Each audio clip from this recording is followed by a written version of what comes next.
अस्सलाम वालेकुम। मेरे साथ मौजूद हैं ब्रिगेडियर डॉक्टर ताहिर नवाज। सबसे पहले सर आपको वेलकम। सर, आज वेरी आपसे क्वेश्चन है कि मोस्टली लोग काउंसलिंग के अंदर भी आते हैं तो हसास लोग बहुत ज़्यादा हैं इस दुनिया में ना, सेंसिटिव लोग। तो सेंसिटिव जी। लोगों को ज़िंदगी कैसे गुजारनी चाहिए, क्योंकि जो बंदा हसास होता है तो वो छोटी छोटी बातों को दिल पे ले लेता है और दिल पे लेने के बाद बस सोचता रहता है और अपनी सोचों से जो है ना वो आज़ाद नहीं हो पाता। तो हसास इंसान को कैसे जिंदगी बसर करनी चाहिए? जी, बिल्कुल। ये भी बड़ा अच्छा एस्पेक्ट आपने दिया बताया। वो जो करीबी हसास लोग होते हैं, जो हर चीज़ को फ़ील ज़्यादा करते हैं, थोड़ा दिल पे ज़्यादा लेते हैं, जी जी। तो वाक़ई वो कहते हैं ना इंसान हूँ पत्थर नहीं हूँ मैं। एक तो वो है कि आप जी बिल्कुल पत्थर भी नहीं हो सकते। लेकिन इसकी दूसरी थोड़ी सेंसिटिव डिग्री आ जाती है कि बाज़ लोग बहुत ज़्यादा हसास हो जाते हैं, तो हर चीज़ पे बहुत ज़्यादा डिस्टर्ब हो जाते हैं। जी। जी अच्छा, उसका इम्पैक्ट या उसकी वाइब्स या उसके असरात जो हैं, उसका इम्प्लीकेशन जो है, उनकी फैमिली लाइफ़ पे आती है, जी। उनकी घरेलू लाइफ़ पे आती है, उनके जी दोस्तों पे आती है, उनकी वर्क प्लेस पे आती है, जी।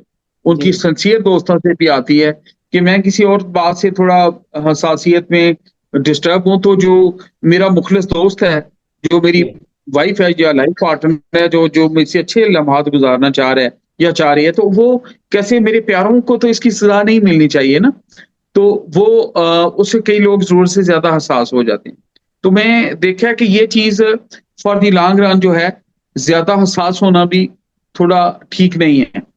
ये आपकी परफ़ॉर्मेंस को अफ़ेक्ट करता है। अभी मैं थोड़ी साइंटिफिकली इस पे बात करूँगा जी। कि आप देखें इंसान के इसलिए मैं इसके तीनों एस्पेक्ट पे बात करूँगा। पहले साइंटिफिक एस्पेक्ट पे बात करूँगा, फिर सोशल पे करूँगा और जी साथ ही इसको थोड़ा रिलीजियस टच भी दूँगा। जी। अच्छा, पहले हम साइंटिफिक पे आते हैं।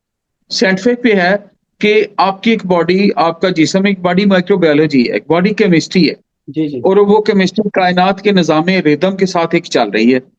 अच्छा, रिदम है get going, move on, move on, move on.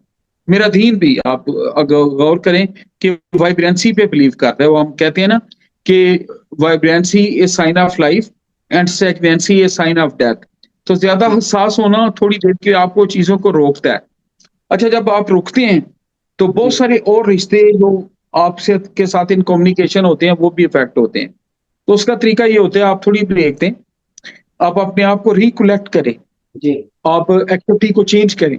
जी। जैसे कहा गया है ना कि कुर्सी की हालत में खड़े हैं तो बैठ जाएँ, बैठ गए हैं तो लेट जाएँ या जी चलना शुरू कर दें, पोस्चर चेंज करें। तो ये भी ऐसे ही है कि आप कायनात के रिदम के साथ एक गेट गोइंग हो, वाइब्रेंसी में आएँ और जी। चीज़ों को प्रैक्टिकल इम्प्लीकेशन देखें। राइट। आप इसके एक साथ रिलीजियस टच पे थोड़ा-सा आता हूँ।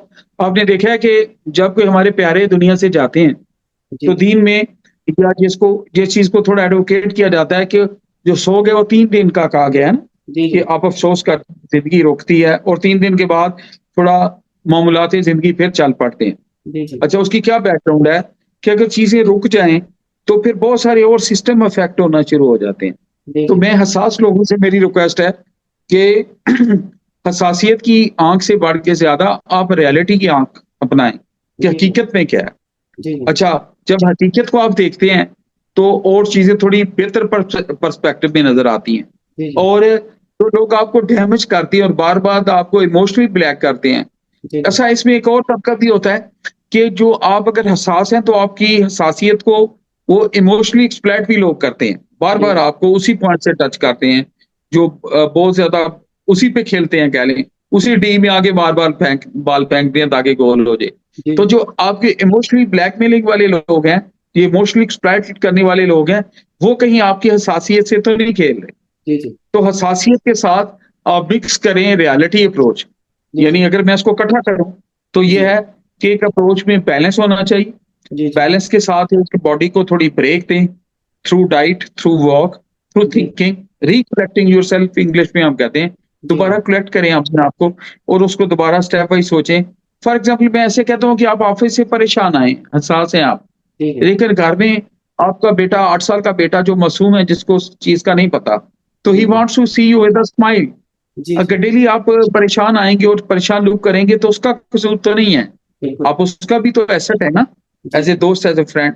और आप ऑफ़िस वर्क प्लेस से आप ग्रेजुअल लाइफ़ में एंटर हो रहे हैं, कोई अपनी न्यूली वेड कपल है, तो आप जी। किसी और बात पे काउंसलिंग से परेशान हैं, तो पता चले आपके पे इतना इम्पैक्ट आ गया है कि आप अपनी बीवी को भी मुस्कुरा के नहीं देख रहे, या किसी दोस्त को मुस्कुरा के वेलकम नहीं कर रहे, तो वो उसका इम्पैक्ट पड़ता है।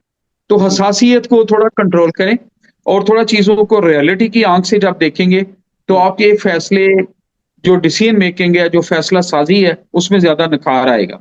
तो मैं इसको कहूँगा कि हसास लोगों को थोड़ा-सा ज़माने की रियलिटी के साथ जब चलेंगे, तो चीज़ों में परफ़ॉर्मेंस बढ़ेगी, और चीज़ों में उनकी हकीकत पसंदी ज़्यादा आएगी, और वो ज़्यादा कंफर्टेबल होंगे हालात के साथ और चीज़ों के साथ। और मेरी यूथ से स्पेशली रिक्वेस्ट है कि डिफरेंट मूड स्विंग के साथ, चीज़ों के साथ, डिफरेंट एंगल से देख के उसका एनालिसिस अपना ठीक करके, एक मतवाज़न अप्रोच या बैलेंस अप्रोच के साथ ज़िंदगी में आगे बढ़ें, तो इंशाल्लाह कामयाबी आपके कदम चूमेगी। और जो महीनों के फासले हैं, अल्लाह पाक बड़ों की दुआओं के सदके, मेहनत के सदके, और आपकी फ़ोकस्ड अप्रोच के सदके उसमें ज़्यादा खैर और बरकत डालें। ये है भाई।